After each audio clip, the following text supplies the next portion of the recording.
Bonjour à tous, bienvenue c'est Angie, on se retrouve pour la guidance de la quinzaine du 1er au 15 septembre. J'espère que vous allez tous très bien. Je vous remercie pour tous vos commentaires, pour tous vos messages pour cet été. J'espère que cette rentrée va vous apporter son lot de surprises et de réjouissances. N'hésitez pas à mettre un petit like, un petit commentaire, j'y répondrai avec plaisir. Alors comme d'habitude, je vous invite à écouter votre signe solaire, l'ascendant, le lunaire, ceux de votre partenaire si ça vous parle tout simplement. Je vous mettrai le lien en barre d'infos vers les guidances pour le mois de septembre, pour le général et aussi celle pour le relationnel. Voilà les amis, je vous retrouve tout de suite avec votre signe. À tout de suite. Bonjour les balances, bienvenue dans votre tirage du 1er au 15 septembre. Nous allons aller voir ensemble quelles sont les énergies pour vous sur cette période de rentrée. Vous avez une merveilleuse clé ici avec Chiron, c'est la guérison. La clé de la porte de l'âme est en vous. Il y a une ouverture, une amélioration, des bénédictions qui arrivent pour vous sur cette période. Donc vous allez peut-être ressentir une nette amélioration dans les énergies. Plus de facilité à créer. Ça peut nous parler aussi dans le domaine relationnel d'une amélioration. On va voir un petit peu tout ça. En tout cas, on voit que les énergies pour vous sont plutôt favorables. Associé à cette carte, vous avez la porte fermée. Alors là, on est dans une toute autre énergie. Puisque cette porte vous dit parfois, lorsque les portes se ferment, c'est qu'une autre voie vous est destinée. Un autre signe a eu cette carte, je ne sais plus lequel. En tout cas, pour vous ici, ce que je comprends, c'est que vous avez pu connaître une situation de blocage, de retard, ça ne fonctionnait pas. On avait beau tout faire pour que ça marche, s'obstiner, donner tout son temps, son énergie, son attention, ça ne fonctionnait pas. Il y a quelque chose qui vous redirige ici. La porte fermée, finalement, c'était une situation, une voie qui n'était pas pour vous. Donc quand ça reste fermé comme ça, c'est qu'il y a quelque chose d'autre. Et c'est exactement ce que vous dit la clé de la porte de l'âme, c'est que vous allez prendre conscience ici que quelque chose d'autre est pour vous. Il y a une voie B qui s'ouvre.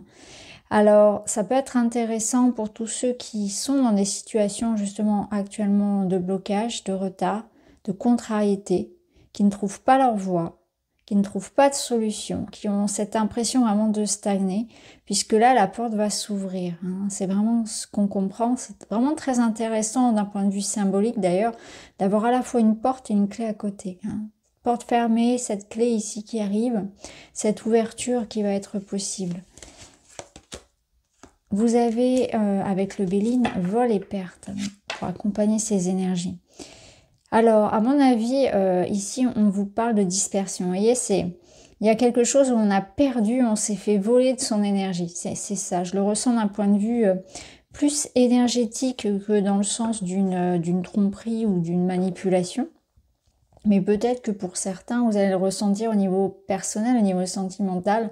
Vous allez tourner le dos à certaines personnes. Vous allez découvrir une certaine forme de manipulation, peut-être, alors sans aller jusqu'à... Ça peut être une tromperie, hein, dans le sens, pas forcément tromperie, dans le sens être trompé par son partenaire, mais des mensonges, une manipulation, quelque chose qui a été fait derrière votre dos. Des personnes fausses, superficielles. Donc j'ai la sensation qu'on a une forme ici, soit de victoire, soit de révélation par rapport à des situations qui pouvaient être un peu sombres, superficielles, fausses, et que ça va vous permettre de débloquer des situations, que quelque chose qui vous était caché vous est révélé, et ça vous permet d'avancer. Ça vous permet en tout cas de vous faire un avis sur une situation. Une vérité qui libère, une information qui permet d'avancer, une clarté qui revient sur quelque chose, et c'est ça, cette bénédiction, c'est ça, c'est de savoir les choses, de les voir aussi telles qu'elles sont. Mais je pense aussi que la carte, elle fait référence à vos propres cheminements, à vos propres énergies, et elle vous dit de ne pas vous disperser, de vous donner une direction. De ne pas perdre votre temps avec des personnes ou des situations où la porte est fermée et vous sentez que ça n'avance pas. Vous sentez profondément finalement que ça n'est pas pour vous parce que quelque chose d'autre vous attend. Alors justement, dans votre défi, vous avez les plaisirs, la joie, les réjouissances. Donc c'est accueillir le fait que quelque chose d'autre vous apportera davantage de joie. C'est avoir la gratitude, la joie, le divertissement. Ça me parle quand même que là, il y a une situation qui s'arrange. Encore une fois, ça nous confirme parce que à cette position-là dans le tirage, ça va bien avec Chiron et avec la guérison. Donc pour moi, il y a vraiment une nette amélioration. Ça peut vous dire aussi qu'il y aura une réparation par rapport à des dommages que vous avez subis. Si par exemple, dans les faits, vous avez subi une arnaque, par exemple, un vol, quelque chose comme ça, une forme d'injustice, j'ai l'impression que là, il y a un retour finalement d'une justice qui soit celle de la justice de l'homme, de la justice divine, mais en tout cas, il y a une forme de victoire par rapport à ça, par rapport à des énergies un petit peu comme ça. C'est le retour du soulagement. Ça peut nous parler aussi de chance, d'opportunité. Vous avez les présents, accueillir, voyez, ici vous avez les cadeaux et la joie. Donc clairement, on a des opportunités, des propositions, une nette amélioration par rapport à une situation, par rapport à des blocages. Alors on va aller voir de manière plus générale par domaine. Donc on va voir le domaine matériel, on va voir le domaine relationnel amoureux.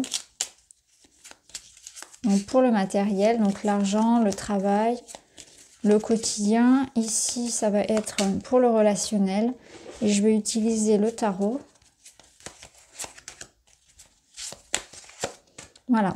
Alors dans le travail, le matériel, on a une opportunité, une concrétisation.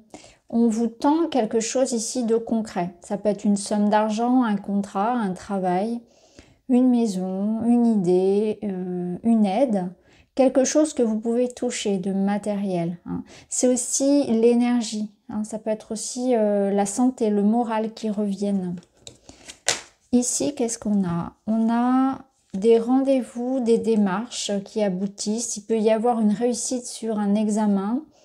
Peut-être qu'il y aura à se déplacer pour signer quelque chose ou pour... ça peut être aussi un accord de formation, un accord voilà, par rapport au matériel, le travail, l'argent. Des rendez-vous importants. On voit que vous allez rencontrer du monde aussi. Il y a une concrétisation peut-être pour reprendre l'école, reprendre une formation. Ça peut être pour créer un dossier pour monter son entreprise ou peu importe. Pour voilà, tout ce qui va être démarche finalement et déplacement vont être très favorisés. Et vous avez aussi une invitation à solliciter l'aide. N'hésitez pas à vous faire aider, à rechercher aussi l'information auprès de personnes qui pourraient vous aider. C'est vraiment ça, c'est mettez tous les atouts de votre côté. Alors au niveau personnel, vous avez...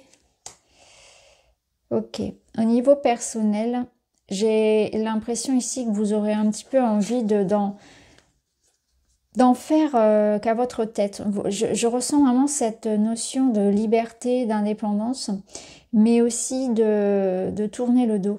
Je suis ma voix, je fais ce que j'ai envie de faire. Je n'écoute pas, vous voyez, je me détache un petit peu de... C'est intéressant parce qu'avec le renard, ici, on retombe un peu sur ces personnes fausses, là.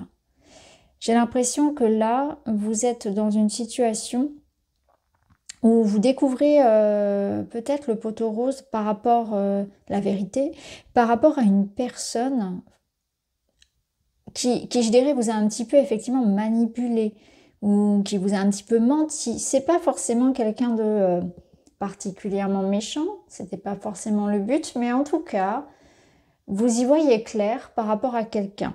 C'est vraiment ce que je ressens.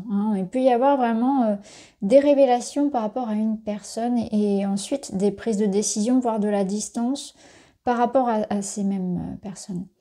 Ensuite, ça peut nous dire aussi qu'il peut y avoir une nouvelle rencontre, un renouveau parce que l'enfant peut nous amener ici justement cette nouvelle personne, cette nouvelle énergie. Et avec le fou, c'est vraiment ce nouveau départ. Quelqu'un qui, je dirais, va beaucoup vous fasciner. C'est quelqu'un qui va vous fasciner. Alors, c'est pas forcément, c'est pas uniquement dans le domaine amoureux, ça peut être aussi une nouvelle amitié, quelqu'un qui vous fascine, avec qui vous allez découvrir plein de choses passionnantes. Ça peut être vraiment quelqu'un qui vous partage ses expériences, qui vous fasse découvrir son univers, quelqu'un d'original. Ici, on a vraiment ce sentiment-là que voilà, il y a quelqu'un qui va vous fasciner, vous emmener dans son univers. Donc, ça peut être une nouvelle rencontre amoureuse, hein, bien sûr, puisque le renard peut aussi représenter cet aspect de séduction, l'attraction en fait entre deux personnes. Et avec l'enfant, on voit que c'est voilà, il y a une notion de pureté aussi. Hein. Donc, c'est vraiment très intéressant cette ambivalence d'ailleurs entre le renard et l'enfant. Donc là, cette énergie voilà, d'une nouvelle rencontre, d'un nouveau départ, ça peut nous dire aussi que c'est important pour vous d'osciller entre des moments de légèreté et des moments aussi où on garde les pieds sur terre. Voilà, c'est bien garder les pieds sur terre et en même temps, on peut se permettre de se lâcher un petit peu, de se faire plaisir, de rêver, voilà, de profiter un petit peu. Et en même temps, on s'illusionne pas, on part pas comme ça. Il y a une notion de être quand même attentif, à pas trop s'emballer, je dirais. Voilà, on ne s'emballe pas trop, on garde un petit peu les pieds sur terre, même si c'est important de s'écouter et de toujours être dans les énergies de son enfant intérieur, de savoir encore s'émerveiller finalement. Hein. Mais attention ici, quand même, à pas trop perdre pied, notamment par rapport à un coup de foudre ou à l'idée de un peu trop s'emballer. Pour les couples ici, ça peut nous dire aussi qu'il peut y avoir un renouveau, hein, une énergie aussi de légèreté et que ça peut faire du bien. Il peut y avoir cette notion, pardon, également de quelque chose en lien avec les enfants. Hein. Il peut y avoir quelque chose aussi comme ça. Un adolescent ou un enfant peut-être qui aurait tendance à faire peut-être des bêtises, entre guillemets. Alors, tout dépend de l'âge de l'enfant et ça donne de la proportion aux bêtises en question. Mais voilà, il y a une notion aussi d'enfant qui peut-être prend un petit peu de liberté, je dirais, et qu'il faut surveiller. Hein. Il peut y avoir ces choses-là. Il peut y avoir aussi, en tant que parent, quelque chose à régler dans le cadre d'une garde d'enfants, par exemple, ou de l'école. Alors, on va rajouter des cartes par-dessus. Vous avez la légèreté du flirt, c'est ce qu'on retrouvait avec l'enfant, et les barrières, les différences et les obstacles, poser des limites. Vous voyez, c'est un petit peu ça, c'est cette notion il peut y avoir quelqu'un ici de très léger, quelqu'un qui s'investit pas assez. Alors, ça peut être un partenaire amoureux à qui on va reprocher peut-être certains débordements, dans un sens ou dans un autre, à vous de voir, mais il y a des limites à poser par rapport à quelqu'un qui manque peut-être de maturité. Alors comme je l'ai vu, ça peut être un enfant, ça peut être un partenaire, mais c'est vous aussi. Je pense que, vous voyez, il y avait cette notion d'attention à garder les pieds sur terre, à pas trop s'emballer. Hein, il y a quelque chose comme ça. Il peut y avoir aussi, encore une fois, cette rencontre qui est confirmée avec quelqu'un de très différent de vous.